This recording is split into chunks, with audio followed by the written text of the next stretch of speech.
Sawmills are an important sector of the forest products industry in the South, producing lumber for both residential and commercial construction. Trees are processed into lumber by sawing logs into desired shapes and sizes, which are then dried to achieve dimensional stability and planed to the desired dimensions and surface finish. Originally, woodwork was done by hand, utilizing iron axes, saws, and chisels to cut and shape the wood for its intended purposes. Today, lumber dimensions have been standardized and divided into three main categories based on its nominal thickness, or the dimensions of the wood before it's planed. Lumber with a nominal thickness of less than 2 inches are classified as boards. Those with nominal thickness of 2 inches but less than 5 inches are classified as dimension. Those with nominal thickness of 5 inches or greater are classified as timbers.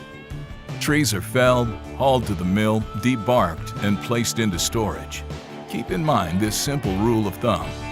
Roughly half of any log winds up as lumber, with the balance recovered as chips, sawdust, or bark.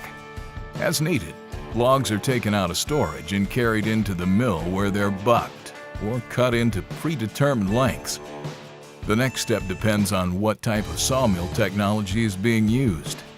Higher value or larger logs are initially processed through a head rig to break the log down into boards or cants. These boards or cants are then run through additional saws to obtain the desired dimension and length. Small logs, particularly small pine logs, are processed with a chip and saw.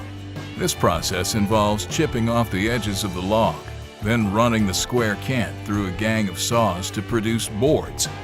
These boards are then run through a trim saw to yield the desired length. Since logs are not perfectly cylindrical, how the log is positioned during the first step of breaking down the log can have a big impact on lumber yield. Sawmill owners have historically relied heavily on the decision of an experienced head sawyer to position the log to maximize lumber yield. Advances in technology have allowed mills to improve yields by using optical sensors to scan the logs. Feed that information into a computer that would then determine how to position the log to maximize yield. After the boards are trimmed, they're stacked and then dried or seasoned to prevent decay and to allow for shrinkage of the wood. Lumber may be air or kiln dried depending upon the required moisture content of the finished piece. Finally, the dried lumber is passed through planers for a trim to their final dimensions and then grade stamped and banded based on the recommended use, defects, moisture content, and mill identification number. Production of lumber in the South is dependent on the availability of an abundant and sustainable supply of trees. Many of today's sawmills utilize automation and optimization technology to maximize efficiency and worker safety. Virtually all of the waste generated in a sawmill is utilized. Portions of the logs that can't be sawn into lumber are chipped and typically sold to pulp and paper mills to produce paper. Sawdust and bark may be used to heat the kiln for drying, or may be used to produce products at other mills.